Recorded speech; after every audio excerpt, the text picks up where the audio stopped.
Cabeamento e padrão Ethernet. Padrão Ethernet. Ethernet é uma tecnologia de rede de comunicação de área local, uma LAN, que transmite informação entre computadores. Um número quase ilimitado de dispositivos pode ser conectado ao mesmo cabo. Os dados são transmitidos a todos os dispositivos simultaneamente, visto que todos estão conectados a um único meio de transmissão. Essa topologia é denominada barramento. Atualmente utiliza-se o conceito de switch Ethernet, no qual cada estação tem um cabo exclusivo conectado a um hub. No entanto, os dados continuam atingindo todos os elementos interligados simultaneamente. A Ethernet foi padronizada pelo IEEE como 802.3. A partir dos anos 90, ela vem sendo a tecnologia de LAN mais amplamente utilizada e tem tomado grande parte do espaço de outros padrões de rede. Isso pela sua simplicidade e facilidade de manutenção, capacidade de introdução de novas tecnologias, confiabilidade, instalação e atualização econômicos. O modelo é baseado na ideia de pontos da rede enviando mensagens. Cada ponto tem uma chave de 48 bits globalmente única, conhecida como endereço MAC, para assegurar que todos os sistemas de uma Ethernet tenham endereços distintos.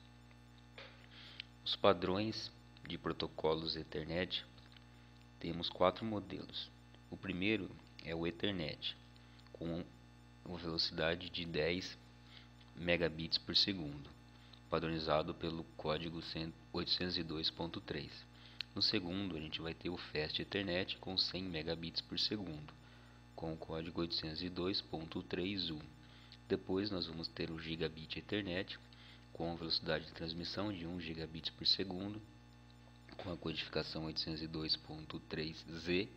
E por último, a tecnologia atual, 10 Gigabit Ethernet, com 10 gigabits por segundo de transmissão, padronizada pelo 802.3AE. Ethernet compartilhada. Controle de acesso ao meio, CSMA, é um sistema que gerencia o tráfego, garantindo o funcionamento das redes Ethernet. Nas redes Ethernet é utilizada a topologia lógica de barramento, ou seja, mesmo se utilizar um hub, as estações vão se comportar como se estivessem ligadas em um único cabo. Esse modo simplifica a transmissão de dados e diminui os gastos com equipamentos, porém traz problemas de colisão de pacotes, quando duas ou mais estações tentam transmitir dados ao mesmo tempo. O sistema minimiza esse problema. Antes de transmitir seu pacote, a estação escuta, como podemos ver na primeira imagem. O dado está parado escutando até o outro dado terminar de ser transmitido. Enquanto isso, ele fica verificando se uma outra estação está transmitindo. Caso esteja livre, ele irá transmitir, ou se estiver ocupado, ele espera. Mas esse método não dá muito certo, pois o sinal leva algum tempo para atingir todas as estações, possibilitando que uma estação ainda não tenha recebido o sinal. Então vai escutar e pensar que está livre para enviar o pacote e nesse momento ocorre a colisão, como podemos ver na segunda imagem. A estação que estiver mais próxima da colisão emite um sinal de alta frequência que anula todos os sinais que estão trafegando sobre o problema. Ao receber o sinal, as estações param de transmitir dados por um período aleatório. Quando ocorrem as colisões nesse sistema, ocorre uma perda de tempo, mas não ocorre perda de dados. Se a rede tiver uma quantidade de 30 ou 50 estações, o problema será comum. Então é recomendado utilizar switches para dividir o tráfego de rede, diminuindo as colisões. Ethernet comutada. As redes Ethernet modernas não se parecem com as versões mais antigas. Em redes Ethernet antigas, as estações eram conectadas por longos cabos coaxiais. Nas redes modernas, se usa o cabeamento de par trançado ou fibra ótica para conectar as estações. Enquanto as redes antigas tinham uma velocidade de 10 megabits por segundo, as modernas podem chegar a 10 gigabits por segundo. Talvez o maior avanço das redes Ethernet atuais seja o uso da Ethernet comutada. As redes comutadas substituem a mídia compartilhada utilizada pela Ethernet antiga, por um segmento dedicado para cada estação. Esses segmentos se conectam a um switch, que funciona de maneira parecida com uma ponte Ethernet, mas pode conectar mais segmentos de estações únicas. Alguns switches podem suportar centenas de segmentos dedicados. Como os únicos dispositivos no segmento são o switch e a estação final, os switches recebem todas as transmissões antes de elas chegarem ao nó seguinte. O switch então encaminha o frame para o segmento apropriado, do mesmo jeito que uma ponte o faria. Como cada segmento contém um único nó, o frame só alcança o destinatário desejado. Esse procedimento permite múltiplas conversações numa rede comutada. Fast Ethernet. Padronizado pelo IEEE sob o código 802.3U, Fast Ethernet refere-se a uma rede Ethernet capaz de transmitir dados a uma velocidade de 100 megabits por segundo. Ela pode utilizar cabos de par trançado ou de fibra ótica. A maioria dos dispositivos conectados a uma rede estão equipados com uma interface Ethernet 100 base TX/10 base T, mais conhecida como interface 10-100, que opera tanto com o padrão 10 megabits como também no padrão Fast Ethernet.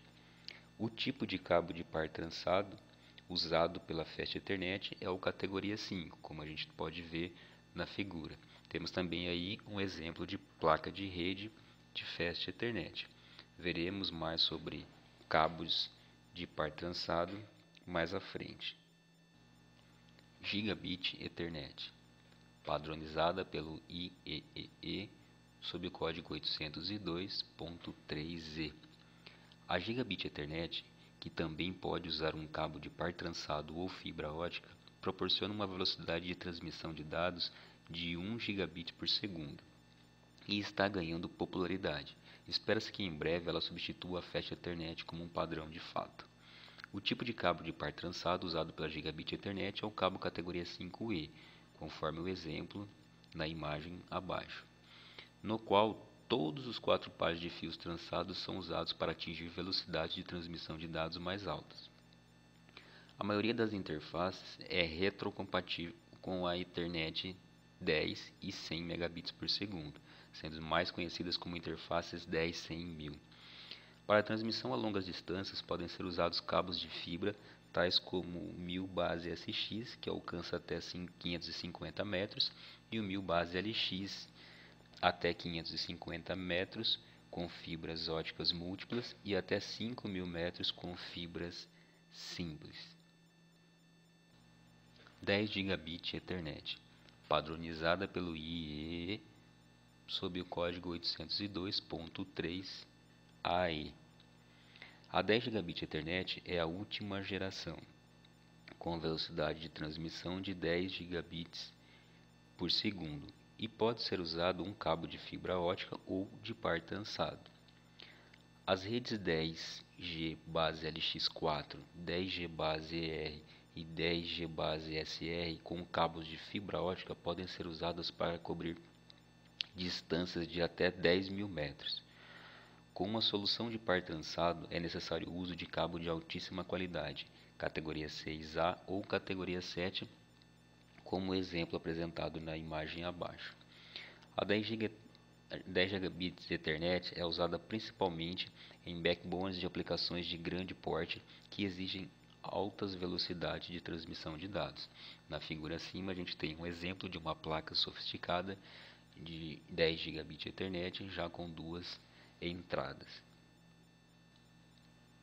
Hub. Os hubs são usados para ligar os vários dispositivos que compõem uma rede, computadores, impressoras e outros. O termo hub é usado para referir-se a um dispositivo de rede que liga os computadores entre si, mas na realidade ele serve também de repetidor, e isso porque ele passa ou repete toda a informação que recebe para todas as suas portas, assim como podemos ver no exemplo abaixo, onde eu tenho um único terminal transmitindo informação que está sendo recebida por todos os demais terminais da rede. Os hubs podem ser usados para estender uma rede, mas isso faz com que circule na rede tráfego desnecessário, já que ele envia a mesma informação para todos os dispositivos de rede. São perfeitamente viáveis para redes pequenas. No entanto, Nas redes em que o tráfego seja intenso, é altamente aconselhável substituir o hub por um switch. O switch liga vários segmentos de uma rede, mas com uma diferença muito importante em relação ao hub. Enquanto um hub distribui informação por todas as portas simultaneamente, o switch estabelece uma ligação direta entre o dispositivo transmissor e o dispositivo receptor, assim como a gente pode ver na figura abaixo, onde a informação é direcionada diretamente a um terminal. O hub aumenta a capacidade de rede fornecendo mais portas de ligação. O switch, além disso, também segmenta a rede em seções menores e menos congestionadas. Bridge. Uma bridge é um dispositivo capaz de dividir uma rede em sub-redes com o objetivo de reduzir o tráfego ou compartilhar diferentes padrões de redes. A função primária da bridge é manter o tráfego separado em ambos os lados. O tráfego só passa se for dirigido a um posto de trabalho do lado oposto, conforme podemos ver na imagem, duas redes, segmento A e segmento B, ligados à bridge. A comunicação acontece somente, na maioria dos casos, dentro das próprias redes. Somente quando há um direcionamento para outra rede é que a bridge envia informação para o outro lado. Router. O router é um dispositivo que liga vários segmentos normalmente diferentes em uma só rede. O router, uma vez ligado, pode tomar decisões inteligentes de como fazer chegar os dados ao seu destino, baseado nas informações que ele obtém da própria rede. Os routers também podem ser usados para segmentar redes de grande ou médias em redes mais pequenas, de modo a reduzir o tráfego nos segmentos e assim diminuir o número de colisões e aumentar o desempenho da rede. Um pacote de dados não pode simplesmente ser replicado em todos os intervalos até achar o seu destino, senão a rede simplesmente não funcionará por excesso de colisões. A gente pode ver aqui um exemplo de tráfego de informações numa rede com um router. Agora eu vou falar um pouco sobre o cabeamento. Os cabos dentro de uma rede, eles são responsáveis por interligar os dispositivos para que exista comunicação entre eles. Eles levam os dados de um ponto ao outro, e com o passar do tempo, algumas características deles foram evoluindo, proporcionando maior flexibilidade, maior alcance, velocidade e segurança no momento de transportar estes dados. Os tipos de cabos existentes são coaxial fino e o coaxial grosso, par trançado com e sem blindagem, e a fibra óptica. Entre os dois tipos de cabos coaxial que eu vou apresentar, o coaxial fino é o mais utilizado. Ele foi denominado de fino, pois sua bitola é menor que o coaxial grosso. Ele também pode ser chamado de Thin Ethernet ou 10 base 2. Esse cabo tem sua maior utilização em redes locais. Sua distância máxima é de 185 metros, possuindo uma taxa de transferência de 10 a 5 mbps por segundo. Já o coaxial grosso, ele pode ser chamado como Thick Ethernet ou o 10 base 5. É um cabo que é pouco utilizado, mas quando utilizado é para os transmissores analógicos. Também, como vemos na imagem, ele possui uma blindagem dupla. A distância máxima é de 500 metros e ele consegue transferir dados entre 100 a 150 mbps por segundo. Ambos os cabos não têm uma boa flexibilidade no momento da instalação. Porém, o grosso se torna mais rígido devido à sua bitola. A fibra ótica é o tipo de comunicação mais rápido que existe. Ele converte o sinal de dados em luz e o receptor, ao receber a luz, faz a conversão para dados. Ele se classifica em dois tipos, monomodo e multimodo. O monomodo, ele apenas atende um sinal por vez. Ele apresenta menor dispersão e pode possuir até 4 km de distância, até um retrotransmissor. Já o multimodo, ele tem um diâmetro maior para passar vários sinais ao mesmo tempo. Ele pode ser usado em até 2 km, porém, devido à grande perda de pacotes que ocorrem, é recomendado utilizar até 300 metros. Ele pode enviar dados na velocidade de 10 terabytes por segundo. O cabo par trançado é muito utilizado, pois ele tem uma velocidade boa de comunicação e também devido à sua facilidade de manutenção. Dentro dele, nós podemos ver que os fios são entrelaçados. Ele foi projetado dessa forma para evitar interferências eletromagnéticas, porém, em determinados lugares, como uma fábrica, onde tem muitas máquinas, é necessário utilizar o cabo blindado para reduzir ainda mais a interferência ao transportar os dados. O mais comum em redes é o sem blindagem. Ele pode alcançar a distância máxima de 100 metros, podendo transferir dados de até 1 GB por segundo. O par trançado possui 3 tipos de blindagem, como podemos ver na imagem aqui. A primeira envolve todos os fios. A segunda imagem aqui é uma blindagem de cada segmento de cor, revestido de 2 em 2 fios. E a terceira é uma junção da segunda com o revestimento por fora dos fios já revestidos.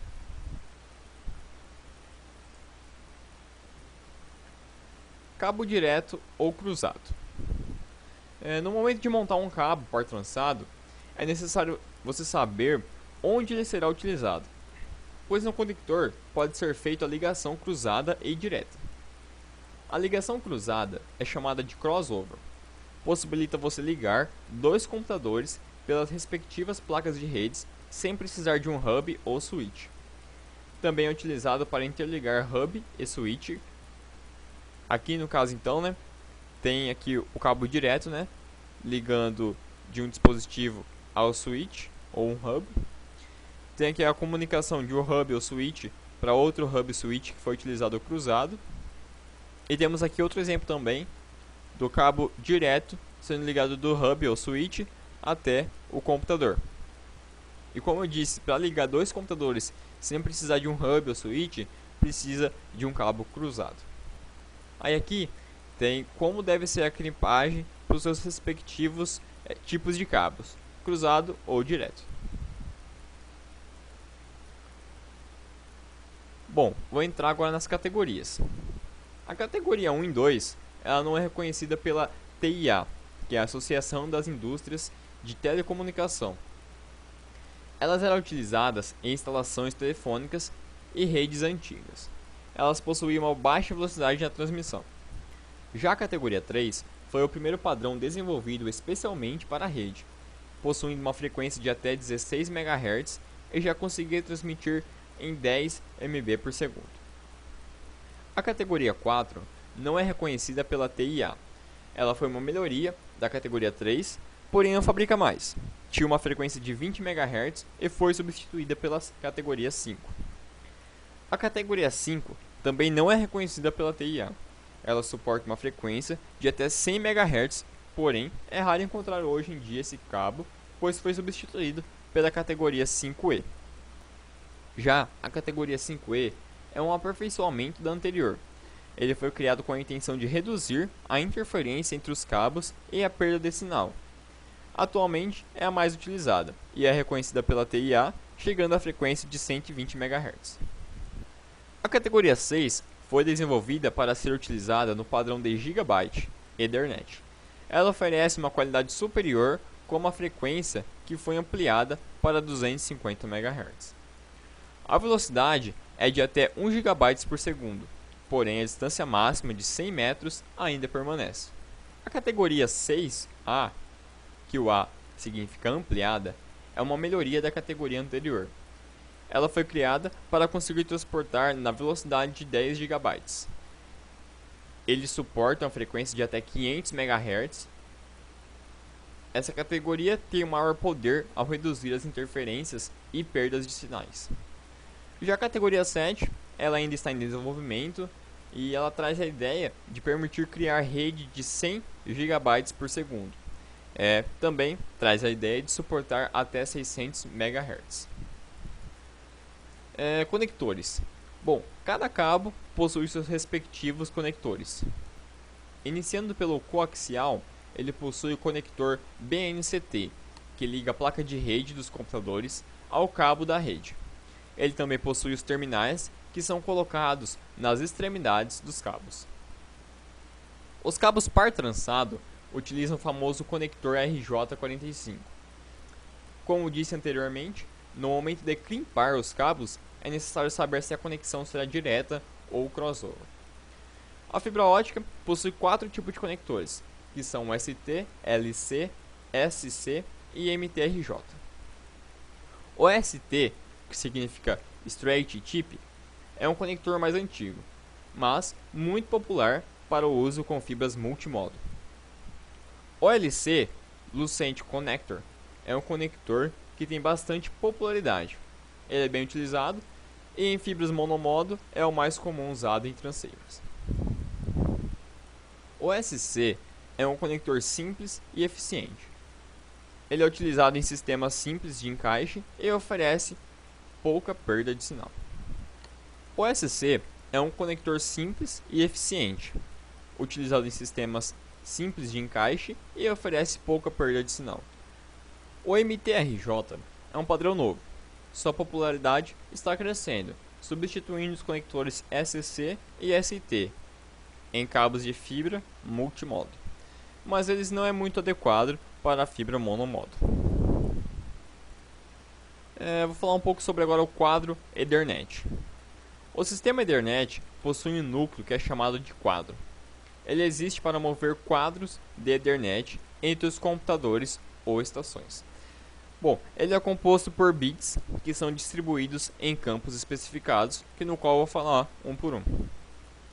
Como podemos ver na imagem, ele se inicia com um preâmbulo, composto por 7 bytes, ou seja, 10, 10, 10, 10. Junto com o SFD, forma um padrão de sincronismo, onde ele reconhece que é o início de um quadro. O SFD, Start of Frame Delimiter, é um byte 10, 10, 10, 11. No endereço MAC destino, é incluído o endereço MAC da placa de rede da máquina de seu destino, possuindo 6 bits. Em MAC origem, ele informa o endereço MAC da placa de rede que está gerando o quadro, composto por 6 bits. O comprimento, ele indica quantos bytes estão sendo transferidos no campo de dados do quadro, já que o campo de dados de um quadro Ethernet tem um tamanho variável e não fixo. Os dados são enviados pela camada acima da camada de controle de acesso ao meio. Ele possui um comprimento mínimo de 46 bits e máximo de 1500 bits. Vou falar um pouco sobre o PAD. Se a camada de controle do link lógico enviar menos que 46 bytes de dados para a camada de controle de acesso ao meio, que é a MAC, então eles são inseridos dados chamados PAD, para que o campo de dados atinja seu tamanho mínimo, que é de 46 bytes. Finalizando, o FCS, que é o Frame Check Sequence, contém as informações para controlar as correções de erros, possuindo 4 bytes, ou seja, 32 bits. O quadro Ethernet possui um tamanho mínimo que é composto de 72 bytes e também possui o tamanho máximo de 1526 bytes. Endereçamento MAC. Quando é utilizado a arquitetura Ethernet, todas as placas de redes recebem um endereço chamado MAC, que é o Media Access Control. Ele é um endereço físico que é gravado em uma memória ROM na placa de rede. Sendo assim, não existe duas placas de redes fabricadas com o mesmo endereço MAC no mundo. Quando um quadro ele é enviado para determinada máquina, apenas o destino que contém o endereço MAC irá receber o quadro Ethernet. Endereço MAC. Cada endereço MAC é composto por 6 bytes. Os 6 primeiros bytes são chamados de OI. Eles identificam o fabricante da placa de rede e são padronizados pelo IEEE. Os 3 últimos bytes são definidos e controlados pelo próprio fabricante. Multicast é a comunicação na qual um quadro é enviado para um grupo específico de dispositivos ou clientes. Os clientes da transmissão multicast devem ser membros de um grupo multicast lógico para receber as informações. Um exemplo de transmissão multicast pode ser uma transmissão de vídeo e de voz em uma reunião de negócios com base em uma rede. A broadcast é a comunicação na qual um quadro ele é enviado de um endereço para todos os outros. No broadcast, há apenas um remetente. porém as informações são enviadas para todos os receptores que estão conectados. A transmissão de broadcast é essencial durante o envio de mensagem para todos os dispositivos da rede local. Um exemplo de transmissão broadcast pode ser uma consulta de resolução de endereço que o protocolo de resolução de endereço ARP envia para todos os computadores em uma rede local. Bom, o trabalho chegou ao fim e quero agradecer a atenção de todos. Obrigado.